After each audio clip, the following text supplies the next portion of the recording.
Iran says it is closing in on a deal over the Strait of Hormuz, but it is not the one U.S. President Donald Trump was hoping for. We were all set for the biggest attack since World War II, and they called me and they said, please don't do it, let's talk. And then they said, we never said that. You know what? The fake news knows they did say that, but we are talking. Let's see what happens. Iran says it is close to finalizing a plan with Oman for commercial shipping through the strait. That deal, though, wouldn't automatically reopen the waterway. Iran is also denying any ongoing talks with the U.S., even as Donald Trump claimed this week that his own deal on the Strait of Hormuz could happen soon. Let's bring in Julia Chapman from London for more on this. What is in this tentative agreement between Iran and Oman? Well, Susan, the little detail that we do have comes from a spokesperson for Iran's foreign ministry. And he says today that the two countries, Oman and Iran, are discussing final details about the coordinates that would be used for ships to transit the Strait of Hormuz.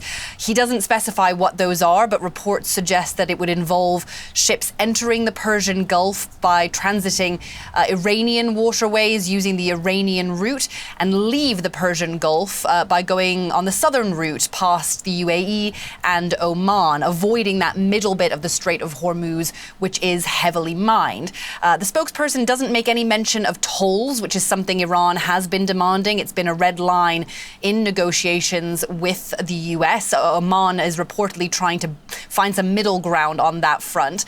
And the spokesperson for the Iranian Foreign Ministry also says that this doesn't guarantee security for ships traveling through the strait because it depends on third parties not obstructing any progress. The Strait of Hormuz has been a really big sticking point in negotiations with Iran and the US, and it has had a huge impact on the global economy because before the war, about 20% of oil transit globally went through this waterway.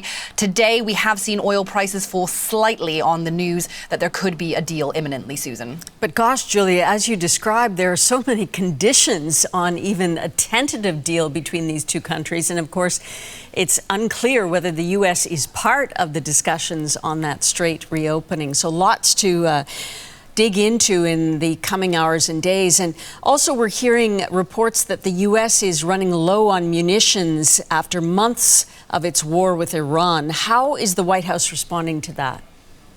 It is denying that. We have been hearing from American media that there is a shortage now of precision munitions, including the ATACMS missiles and precision strike missiles. That comes after earlier reports that air defense missiles were also short. But President Donald Trump overnight says that is not true. He says the U.S. has a massive amounts of munitions.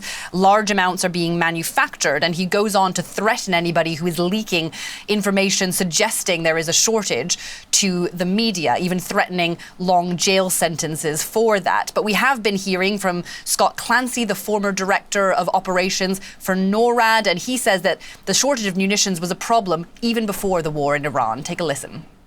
Supply chains of the United States and its military have been under attack for a significant amount of time. When I say under attack, I mean because they've been depleting them at unprecedented levels. It's been predicted for a few years now that the United States is going to meet up with the supply chain problem because the demand cannot meet the production of the U.S. especially the big defense contractors. Researchers suggest that this leaves the U.S. vulnerable in other arenas like the Pacific, and they say it could take up to 3 years for the country to replenish its stocks to the levels before the war in Iran. All right, we'll be looking for any developments on the Strait of Hormuz. Thanks, Julia. You're welcome.